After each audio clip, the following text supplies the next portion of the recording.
नमस्कार मित्रांनो, शुभ श्रावणी या मालिकेच्या जबरदस्त ट्विस्टमध्ये आपले स्वागत आहे. शुभ श्रावणी या मालिकेच्या जबरदस्त ट्विस्टमध्ये आज आपण पाहणार आहोत की शुभू आणि श्रावणी आता हातपाय धुवून इंद्रनीलच्या मागे लागलेले असतात आणि काहीही झालं तरी इंद्रनीलला ते काय सोडणार नसतात. खरं तर सानिकाला न्याय मिळवून देण्यासाठी श्रावणी धडपड करत असते आणि अगदी जीवाचं रान करत असते.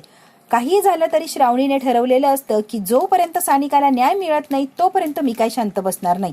आता शुभू सुद्धा श्रावणीला साथ देत असतो आणि प्रत्येक वेळेला श्रावणीच्या बरोबर जाऊन इंद्राणीला कशी नाचक्की करायला भाग पाडतो आणि त्याला कसा चपलांचा हार घालतो हे तर आपण बघितलंच.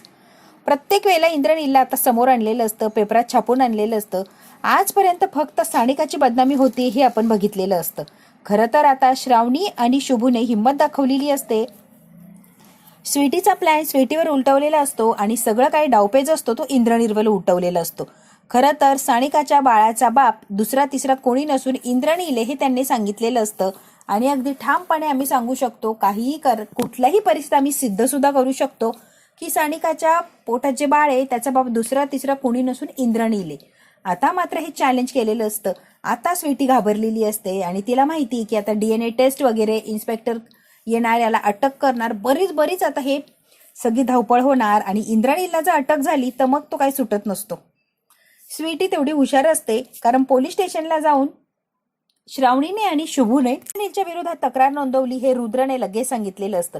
जरी रुद्रने खोटी तक्रार नोंदवली आहे तर ते पुढे जाऊन मोठ्या साहेबांकडे जाणार आणि तक्रार नोंदवून घ्यायला लावणार आणि काही झालं तरी आता इंद्राणीला अटक करणार यात काही शंकाच नाही. स्वीटीला सगळं काही समोरचं दिसत असतं त्यामुळे स्वीटी खूप हुशार असते. स्वीटी म्हणते आता यांच्या नादाला लागण्यात काही अर्थ नाहीये आणि आता ही श्रावणी बेफाम सुटलीये. ही माझ्या धमक्यांना घाबरणार तर नाहीच आहे किंवा मी काही केलं तरी ही थांबणार नाहीये. काही झालं तरी आता या श्रावणीला आणि शुभूला जर थांबवायचं असेल तर आता यांना त्रास देण्यात अर्थ नाहीये. आपण आपलाच मार्ग शोधायला लागणार तरच हे थांबू शकतात. ती आता हुशारीने डोकं वापरते आणि स्वीटी आता इंद्राणीलची बॅग वगैरे भरते. डायरेक्ट त्याला घरातून काढून देते, म्हणजे पळून जा कुठेतरी असं सांगते. हे सगळं प्रकरण निवाळूपर्यंत तू बाहेर येऊच नको, अशा ठिकाणी लप की पोलीस तुझ्यापर्यंत पोहोचू शकत नाही. कारण ऑलरेडी आता वरून प्रेशर आल्यामुळे पोलिसांनी तपास सुरू केलेला असतो आणि खरं तर आता सगळ्या लोकांनी लक्ष घातलेलं असतं. इतक्या वेळ फक्त सानिका बदनाम होत होती, आता सानिकाला बदनाम करणारा किंवा त्रास देणारा मुलगा समोर आलाय. मीडिया सुद्धा आता वर डोकं काढलेलं असतं आणि सगळेच प्रश्न विचारायला लागतात. तेव्हा पोलीस सुद्धा आता कामाला लागतात आणि काहीही करून इंद्राणीला पकडायचं असतं. त्याला वाटेल ती योग्य ती शिक्षा द्यायची असते आणि खरं तर आधी DNA टेस्ट करायची असते. कारण DNA टेस्ट केली तर सानिकाच्या पोटात जे बाळ आहे त्याचा बाप कोण आहे हे सगळ्यांच्या समोर येणार असतं. आता हे समोर येणार म्हणून आधीच स्वीटी घाबरलेली असते आणि इंद्राणीलची बॅग वगैरे भरते आणि डायरेक्ट त्याला पळवून लावते. मागे लागले, काहीही करून पोलिसांच्या हाताला लागू नको एवढं स्वीटीने सांगितलेलं असतं आणि इंद्राणील बॅग घेऊन आता पळत सुटलेलं असतं. हे आता श्रावणीला आणि शुभूला कळालेलं असतं की स्वीटीने डोकं वापरलंय आणि इंद्राणीलला पळवून लावलंय. तेव्हा श्रावणी म्हणते, स्वीटे किती पण पळव, कुठं पण लपव त्याला, कोणत्या जरी बिळात लपला तरी मी इंद्राणीलला ओढून काढणार म्हणजे काढणार आणि त्याला त्याच्या पापाची शिक्षा देणार. हे माझं चॅलेंज आहे. तुला कुठे लपवायचंय तिकडे लपव, पण मी इंद्राणीलला शोधणार म्हणजे शोधणार, यात काही शंकाच नाही. स्वीटी म्हणते, हो ना श्रावणे, तू सुद्धा इंद्राणीलला शोधून दाखव तरच तुला मानेन मी. लवकरात लवकर तुझ्या भावाच्या हातात बेड्या ठोकेन आणि तरच माझं श्रावणी हे नाव सांगेन मी. स्वीटी, तू स्वतःला किती पण हुशार समज पण तू काहीही करू शकत नाही, कारण मी आता काहीही झालं तरी इंद्राणीलला शोधणार आणि बेड्या ठोकणार, जेलची हवा त्याला खायला लावणार, हा माझा शब्द आहे. आता मात्र श्रावणीने चॅलेंज केलेलं असतं आणि श्रावणी आता विचार करायला लागते, आता इंद्राणीलला कुठे शोधायचे, हा नक्की कुठे जाऊन लपवू शकतो किंवा कुठल्या बिळात हा गेलाय. शुभू आणि श्रावणी खूप शांतपणे विचार करतात की हा कुठे जाऊन लपवू शकतो, नेमकी हा काय करू शकतो. मात्र लगेच श्रावणीच्या लक्षात येतं की हो, स्वीटीच्या डोक्यावर मोठ्या व्यक्तीचा हात आहे, म्हणजे अलकनंदा, आणि अलकनंदाचा हात आहे म्हणल्यावर हा जो इंद्राणील आहे हा अलकनंदाच्या मदतीनेच लपणार. अलकनंदाचं कुठे फार्म हाऊस, कुठे फ्लॅट वगैरे असेल तर तिथे ती लपवणार, यात काही शंकाच नाही. अलकनंदा पुरेपूर साथ देणार स्वीटीला आणि इंद्राणीलला लपवणार, हे आता श्रावणीच्या लक्षात आलेलं. आता मात्र नक्की अलकनंदाने इंद्राणीलला कुठे लपवलंय हे शोधायचं असेल तर स्वीटीच्या मागे लागायला लागणार.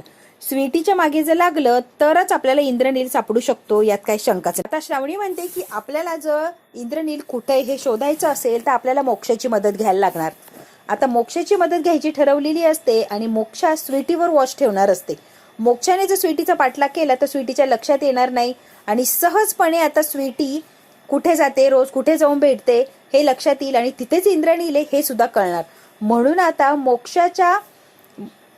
मोक्षाची मदत घेतलेली असते आणि स्वीटीच्या मागे लावलेलं असतं. काकू सुद्धा माघारी लागलेली असते. काकू म्हणते तू मोक्षा स्वीटीचा पाठलाग कर आणि मी अलकनंदाचा म्हणजे अक्कासाहेबांचा पाठलाग करते. आता मात्र स्वीटीवर लक्ष ठेवलेलं असतं आणि स्वीटी आता काय बोलते, काय नाही, कुठे जाते, काय करते, काकू अगदी बारीक लक्ष ठेवत असतात. घरात काय हालचाली यांच्या, अलकनंदा काय बोलते, इंद्राणीला कुठल्या प्रकारे मदत करते, सगळं काही आता काकू लक्षात ठेवते. आणि स्वीटी बाहेर पडली की तिच्या मागे मोक्षा लागलेली असते. आता मात्र श्रावणीची मदत करायची यांना चान्स मिळालेला असतो आणि या दोघे कसून मागे लागलेले असतात. काहीही करून इंद्राणीला शोधायचंय म्हणजे शोधायचंय. अगदी काहीही झालं तरी सगळ्यांच्या समोर इंद्रनील आला पाहिजे आणि त्याच्या हातात बेड्या पडल्या पाहिजे. आता मोक्षा आणि अपर्णा काकू सुद्धा मागे लागलेले असतात. श्रावणीच्या बाबांचं खूप मोठं फार्म हाऊस असतं. त्या फार्म हाऊसवर ठेवलेलं असतं इंद्रनीलला. आता यांच्या लक्षात आलेलं आहे अलकनंदा काय करू शकते, कुठे जाऊ शकते, इंद्रनीलला कुठे लपवू शकते हे सगळं लक्षात येतं. फार्म हाऊसवर इंद्रनीलला लपवलंय आता लक्षात आलेलं असतं आणि श्रावणीला आता पत्ता सुद्धा दिलेला असतो की बाबांच्या म्हणजे मामाच्या फार्म हाऊसवर इंद्रनीलला लपवलंय. तेही आईच्या मदतीने. मोक्षा सांगते की माझ्या आईने लपवलंय इंद्रनीलला मामांच्या फार्म हाऊसवर. मोक्षा आणि काकू फोन करून लगेच हा सगळा काही प्रकार श्रावणीला सांगतात. अलकनंदा आणि स्वीटी दोघे जणी सुद्धा त्याला लपवताय आणि यांचं नक्कीच काहीतरी कारस्थान चाललेलं आहे. आता खबरदारी घे आणि शुभूला मदतीला घेऊन सगळं काही कर, कारण श्रावणी ते दोघी फार डेंजर आहे. श्रावणीचं पोट दुखतंय आणि डॉक्टरांच्याकडे जायला लागेल म्हणून आता शुभू आणि श्रावणी निघालेले असतात. कारण आता घरातही कुणाला कळता कामा नाही. घरातलं कोण भेदी आहे जो घरच्या गोष्टी बाहेर जाऊन सांगतो याचा अंदाज नसतो. त्यामुळे घरात अजिबात चर्चा करत नाही आणि इंद्रनील कुठे लपलाय हे शोधायचं असेल तर घराच्या बाहेर पडणं गरजेचं असतं. शुभू आणि श्रावणी पोटात दुखतंय असं नाटक करून आता घराच्या बाहेर डॉक्टरांकडे जायचंय म्हणून अगदी सहज बाहेर पडलेले असतात. ही काही खबर लागू नये म्हणून आता ते बरोबर श्रावणीचं पोट दुखतंय असं नाटक तर केलेलं असतं आणि एकदाचे घराच्या बाहेर पडतात. मात्र पोलिसांची मदत घेतलेली असते आणि श्रावणीच्या बाबांच्या फार्म हाऊसवर डायरेक्ट ते धाड टाकतात. एका रूम मध्ये रंगे हात इंद्रनीलला पकडलेलं असतं. श्रावणी त्याच्या हाताला पकडते आणि फरफटत त्याला बाहेर आणलेलं असतं. पोलिसांपर्यंत स्वतः देते. ती श्रावणीने जे म्हटलेलं असतं की मी याला बेड्या ठोकणार म्हणजे ठोकणार, श्रावणीने तो शब्द अगदी पाळलेला असतो परफेक्ट. स्वतः इंद्रनीलला ओढत आणलेलं असतं आणि पोलिसांच्या ताब्यात देते आणि याला बेड्या ठोका कारण त्याची लायकीच ती आहे. दिवस लपून उपयोग झाला नाही रे, शेवटी सापडलाच की. हो आणि श्रावणी इंद्रनीलला इतकं मारतात की बस पोलीस सुद्धा काहीही करत नाही आणि खूप मारून झाल्यावर मग पोलिसांना म्हणतात की आता याला घेऊन जा, झाला याचा पाहुणचार, कारण याने आम्हाला पळवलंय ना एवढं ते याला पाहिजेच होतं. आता खूप त्याला मारतात, त्याची लायकी दाखवतात आणि तो आता पोलिसांच्या बरोबर बेड्या ठोकलेले असतात.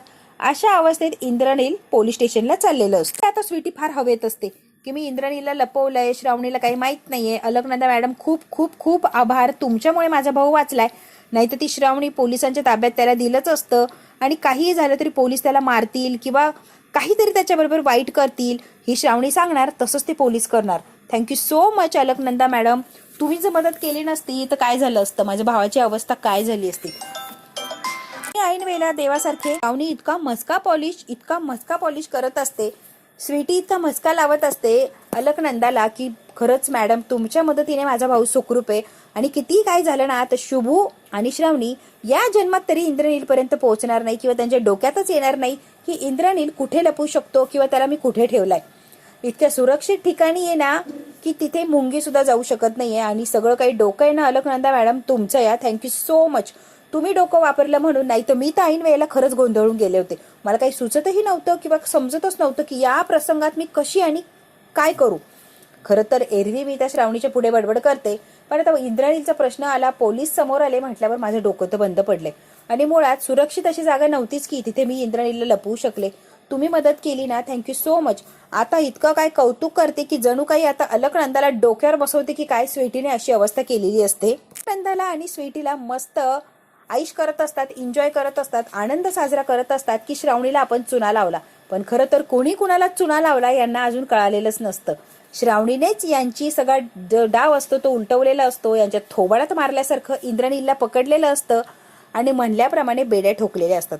अजून ही बातमी बेड्या ठोकल्यात, इंद्रनीलला पोलिसांनी पकडलं, ही काय अलकनंदा आणि स्वीटीपर्यंत आलेली नसते. या मात्र आईश करत असतात आणि फार मज्जेमध्ये असतात. मात्र या इकडेच आनंद साजरा करत असतात आणि इंद्रनीलला पोलिसांनी पकडलेलं असतं, जेलमध्ये टाकलेलं असतं. असे काय चापकाचे फटके सुरू झालेले असतात. अरे रे रे रे, इंद्रनीलने जेवढी काय आत्तापर्यंत कारस्थानं केली स्वीटीच्या नादाला लागून, जो काय सानिकाला त्रास दिला, सानिकाला टॉर्चर केलं, सगळ्यात महत्त्वाचं सानिकाला सारखी सारखी तिची लायकी दाखवून देण्याचा प्रयत्न करत असतो इंद्रनील. आता खरं तर पोलिसांनी इंद्रनीलला त्याची लायकी दाखवून दिलेली असते. पोलीस त्याला म्हणत असतात की सांग, सानिकाच्या बाळाचा बाप कोण आहे, सानिकाच्या ज्या पोटात बाळ आहे त्याचा बाप कोण आहे, बऱ्या बोलानं कबूल कर, नाही तर तुला असा फोडून काढू की तू बोलायच्या सुद्धा लायकीचा राहणार नाही. पोलिसांनी आता पोलिसी खाक्या दाखवायला सुरुवात केलेली असते. इंद्रनील हळूहळू आता गळायला लागलेला असतो. इंद्रनील तसाही शांतच असतो, पण स्वीटीच्या मदतीने उडत असतो. आता स्वीटीचा आधार नसतो आणि त्याला चांगला चोप बसलेला असतो आणि मुळात तो घाबरलेला असतो की आता पोलिसांनी पकडले म्हणल्यावर मी काय वाचत नसतो. खरं तर आता बघू, इंद्रनीलला इतकं मारलेलं असतं की त्याची लायकी दाखवलेली असते आणि स्वीटीला आणि अलकनंदाला जरा सुद्धा भनक नसते. जेव्हा आता स्वीटीला आणि अलकनंदाला या सगळ्या गोष्टींबद्दल कळल तेव्हा स्वीटीची काय अवस्था होईल आणि अलकनंदा आणि स्वीटी जे काय हवेत उडताय त्या कशा किती स्पीडमध्ये खाली पडतील हे बघायला खरंच मित्रांनो इंटरेस्ट येणार आहे ना. स्वीटी आणि अलकनंदाचा चेहरा जर बघायचा असेल, पडलेला, तोंडात मारल्यासारखा त्यांचा अवतार झालेला आहे. इंद्रनीलला लपवलेलं असतं बिळात, पण श्रावणीने बरोबर उंदराला बाहेर काढलेलं असतं आणि पोलिसांकडे दिलेलं असतं. हे जेव्हा सत्य या दोघींच्या समोर येईल तेव्हा काय होईल. आणि सगळ्यात महत्वाचं, इंद्रनीलला पोलीस इतकं मारणारे आणि इंद्रनील जेव्हा स्वतःच्या तोंडाने कबूल करेल की सानिकाच्या जे पोटात बाळ आहे त्याचा बाप मीच आहे, दुसरं तिसरं कोणीच नाहीये आणि मीच सानिकाला फसवलंय, तेव्हा मात्र खरी मज्जा येणार आहे. आणि मित्रांनो, ही जर मज्जा बघायची असेल त्यावेळेला अलकनंदा आणि स्वीटी कशा तोंडावर पडतात आणि सानिकाशी मुकाट्याने कसं लग्न लावायला लागतंय हे जर बघायचं असेल तर बघायला लागणार आहे आपल्याला पुढचा भाग. हा भाग इथेच संपतो. व्हिडिओला लाईक, शेअर, सबस्क्राईब नक्की करायचंय. धन्यवाद मित्रांनो.